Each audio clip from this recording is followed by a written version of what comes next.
Okay, at this point in time, I have not put up any reviews on Andi Mack, and let's be real, it has been a really tough chore to get through.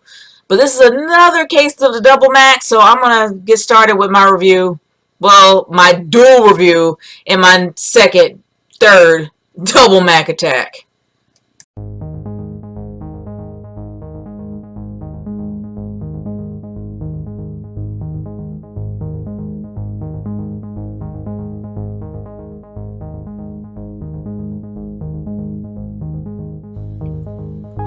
I'm gonna be real, y'all. This is probably the third double Mack attack that I have, the double Mack attack review that I have done, because it has been hard to get through these. I never thought it would be hard to get through Andi Mack, but doggone it, it is. I just finished watching I guess Bought, Lost, or Stolen, and we're on Cloud 10. And we're on Cloud 10 is the next to last episode before the season finale is The Cake That'll Take the Cake. This isn't gonna end well, people. This is gonna be dramatic for the sake of being dramatic, and there's a reason why the men aren't on there. And I'm talking about the actors that play Bowie and Pops. I don't know their names. If you do, leave in the comments.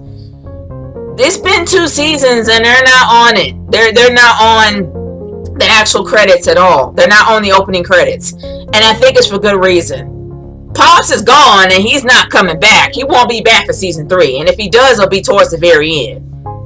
Bowie, and this is just my humble theory leading on up to the finale, Bowie's going to get back with Miranda. I'm not happy about that because after seeing Bought, Lost, or Stolen, I have zero respect for Miranda at all. And somehow, I don't think it's going to go well. I don't think it's going to be like one of those dramatic shows that end up having the woman, no, stop, I object because I love you. I don't think it's going to be like that at all. I think they're going to literally just take hold of this drama and just run with it. But here's the thing about drama. Drama, in my humble opinion, is best when it feels organic and if there's a reason for drama to happen. They keep making drama for the sake of drama. Case in point, for Bought, Lost, or Stolen, when you see Walker in the same art gallery as Andi, and of course Andi's picture takes first place, and Walker uses her picture takes first place, and then guess who shows up? Cyrus, Buffy, and Jonah. Some random reason Jonah decided to show up at an art gallery when he's not a big art fan in the first place. So somehow he ends up rolling with Buffy and Cyrus, which makes zero sense at all. But he's just there, just drama. That's the one thing that kind of bothers me the most. And honestly, another thing that bothers me is what they have done to Walker. Now, I didn't like what they did to Charlie for Girl Meets World. I didn't, and I said this in a previous review that's not really up yet.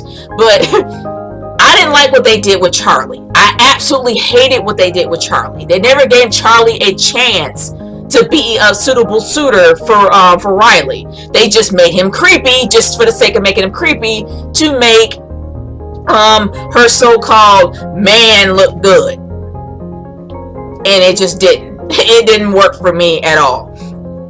But despite all that, with Walker, it seems that Walker is a perfect fit for Andi, and Jonah is not. By any means, he is not. And I don't really understand why they keep trying to push them together. And it just kind of negates everything that built up Andi as a strong, confident woman, well, young lady that can make her own decisions. When she turned Jonah down, after Jonah constantly ignoring her, giving her bracelet to Amber, and pretty much treating her like a bro, and she was just like done, I had the utmost respect for Andi Mack at that time. I even had more respect for Andi at Cyrus's bar mitzvah. But then that's kind of all negated when she ends up going out with Jonah, when Jonah really hasn't earned anything. He can't buy her a gift. He treats her like a bro. And even if he does the stuff that she likes, he hates it. The thing is, it's like they're trying to fit a square peg into a round hole. It does not work. But they're trying to have everybody in the world ship them. And I don't understand why. I don't like them at all. because the communication is off. Jonah has had panic attacks since the end of season 1 all the way down to maybe the middle of season 2. That was the main drive that made people feel sorry for him, because he had panic attacks. But the one thing that pissed me off the most is they never encouraged him to get help. Amber got help somehow miraculously out the blue and lost, bought, or stolen. She ended up seeing a psychologist or psychiatrist. Anyway, she saw someone, she saw a doctor to help her out. How come they couldn't have that with Jonah? They end up having a dumb PSA about him and how anxiety attacks are real and how they're serious. Why can't you encourage people to get help? Why can't you encourage his character to get help? They didn't do that at all. But somehow they just completely cut that whole anxiety attack thing off when he went to the ultimate frisbee to try out and he didn't make the team, but then he decided to go to camp and make plans and he didn't have anxiety attacks at all. And the funny thing is, Bowie was actually helping him helping him calm down when he started playing music, but then that kind of disappeared. But then now leading on up to we're on cloud 10, and then somehow they go on their first day, and now he's gone for 2 months to go to camp to learn how to be an ultimate frisbee player and then try out next year. And he didn't bother to tell Andi this at all. Not to mention, he still never told Andi about his panic attacks. And somehow Buffy and Cyrus know, and Bowie knows. But he didn't bother to tell her. They're trying to ship people that don't have communication skills. Yeah, they're teenagers, but this is pertinent to every relationship that precedes the teenage years. It's very important to have communication, which is the one thing that they don't have. And they're trying to make this work. I don't get it at all. It's very important to have good communication, but he just doesn't trust her enough to talk to her. And I don't think he does. And that's what bothers me. They don't click. They don't connect. They keep trying to make it work.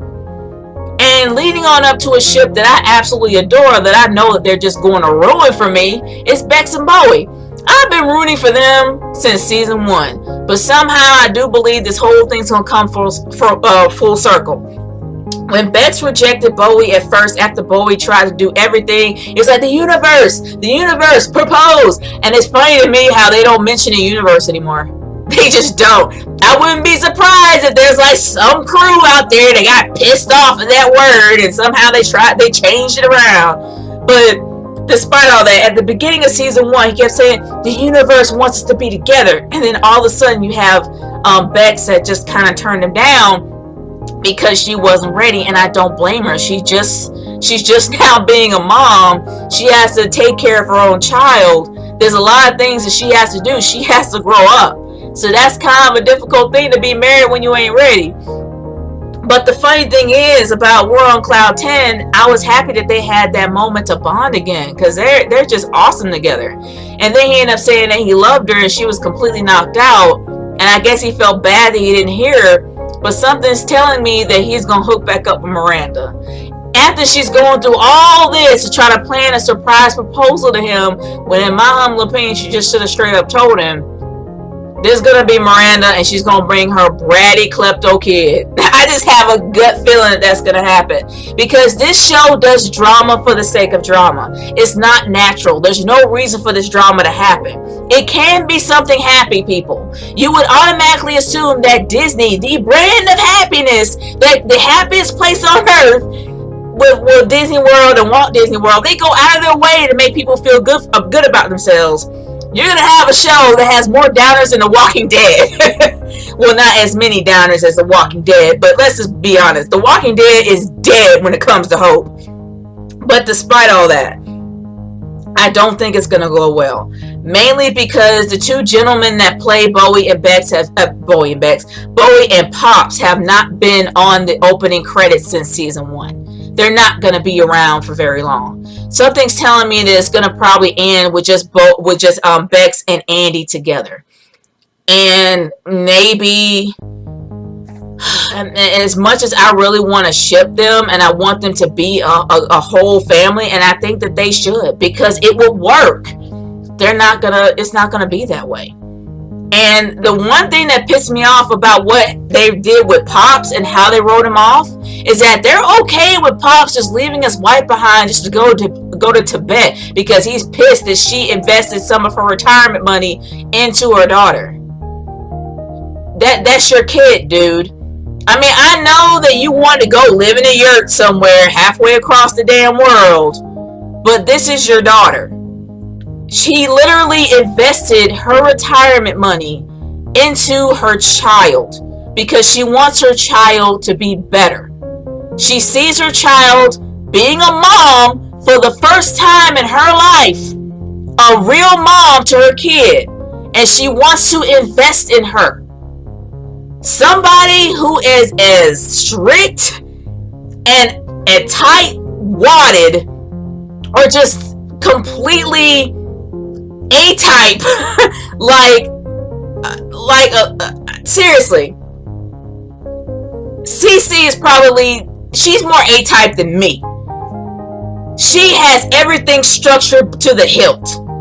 She's literally letting her hair down, and she wants to invest in her daughter because she sees her daughter doing better for herself. She wants to help her out. That's your kid too. So you're gonna be all mad, throw a big temper tantrum, and go halfway across the world to Tibet with your half of your retirement money just to live in a yurt in the mountains, surrounded by variety of snow and wherever you're at.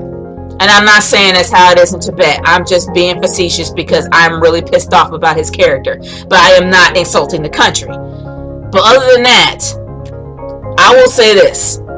I don't like what they did with Pops. That is a very selfish thing to do. You're going to up and leave your wife behind just because you're mad that you changed your retirement plans and you didn't sell the house and then travel everywhere. The fact of what she's doing with her money should make you proud. Seriously, it should make you proud. And it should make you want to help her too. Not just up and go halfway across the world because, oh, I just want to. That's the selfish thing I've ever heard in my life. Seriously.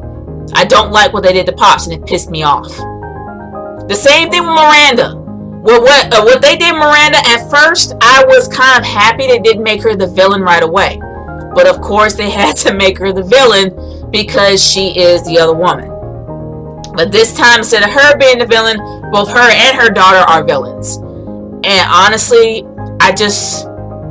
if she pops right back into Bowie's life, which I really do see happening, you can tell right now they're just doing it for the sake of drama. And it's getting really difficult to watch the show, let alone care about season 3, because season 3 will be the last, people. There will be an end game. There will be one ship that's going to be still afloat, and all the other ones are going to be completely buried. Or they may bury all the ships and have everybody by themselves except for the one that you never expected. And trust me, y'all, it ain't going to be Cyrus. Cyrus is never going to have a man on screen. No matter how much you guys hope of all hopes, no matter how many things you send in, it's Disney. Disney will never have a gay character that they would just put out in the forefront and say, hey, I am gay, this is my boyfriend or girlfriend. They'll never do that. It will be implied, or if it's for one scene, it's for one scene for 5 seconds, and that's it. One scene maybe for 5 minutes, or less than that, and that's it. They will never have their character have a full episode about themselves if they are gay. I stand corrected if they do that. Seriously, I will change my mind about my feelings of the show if they pull that off. But I am doubting it, because everything they've done with Cyrus so far has changed everything. The entire premise of, well, not premise, but his whole character arc was the middle of season 1, leading on up to his bar mitzvah, about him having a crush on Jonah and trying to find out who he really is. He had a girlfriend named Iris, and he broke up with her because he wasn't even sure if he was gay or not. And then they end up completely just canceling that all out when he friend zoned him. Even though it didn't matter if Jonah thought he was friend zoned or not, I think Jonah just thought of him as a bro. But despite all that, man, come on. I haven't seen that one push for Cyrus liking a guy. I just seen Cyrus being Mr. Fix-It. For some strange reason, he just feels like he has to fix everything. He has to fix Cyrus. He has to fix TJ. He has to fix Buffy, and he has to fix Amber. And they're trying to shoehorn Amber in here somehow. Amber doesn't have a reason to be around anymore. She is one character that is completely done. Like, her story arc with Jonah is finished. Her moment that she had with Andi is finished. There's no reason for her to be there as a character, and I feel like they're trying to shoehorn her in because they know this. They wrote her character into a corner. There's no reason for her to be around anymore. And it's strange enough that you have Cyrus trying to have Amber, the one girl that nearly got Andi arrested, that treated Andi like crap. That's your friend, dude. You're okay with you're okay with being friends with somebody who nearly made Buffy eat a spit burger? Seriously? Even though at the end she said, oh, I didn't spit in it. I just wanted to, I just want to see if you can keep a secret. I'm like, you don't think that's shady? I'm sorry. I would be kind of put off from somebody that does that. I would want to be their friend. Why are they making Cyrus like Riley? Like, come on. Riley did a lot of crazy things that made no sense at all, that can get somebody killed. But in Cyrus's case, he'll befriend a gator if it talks bad. Seriously. Why are they making Cyrus so gullible? I don't understand. Then they made Buffy so mean leading on up to when she moved, and then all that's eclipsed. And now she's trying, I don't know what they're doing to these characters. But I'm gonna be real with y'all. It's making it very difficult for me to even care about season 3, let alone want to know what the end game is. Because something's telling me that the end game is going to be that everybody will be alone except for that one person you never expect. I'm expecting that Buffy's going to have a man by the end of season 3. There's not going to be a season 4, people. So if you think there will be, there won't be. Because there hasn't been since That's So Raven. That's So Raven went to season 4. And Lizzie McGuire was supposed to go to season 4, but then that got ruined, and then the movie ended up being the finale. But they never really had any of their shows go beyond 3 seasons, or unless they become something else. Unless they change that whole premise, I am doubting that's going to happen, y'all. So there's going to be an end game that's going to happen in season 3. And the only person that I believe is going to be standing with a man is going to be Buffy. Andy's not going to have Jonah, or unless she hooks up with Walker, but then they're going to somehow end that in a crazy way. Bowie's going to leave by season 2. Or he's going to probably marry Miranda or somebody else by season 3. And I'm hoping that Bex kind of speaks up and says what she wants. And maybe it's going to be them getting married. I hope that'll be the case, but then that drama will be completely unnecessary. I just hope there'll be something leading on up to a wedding. That is what I am hoping.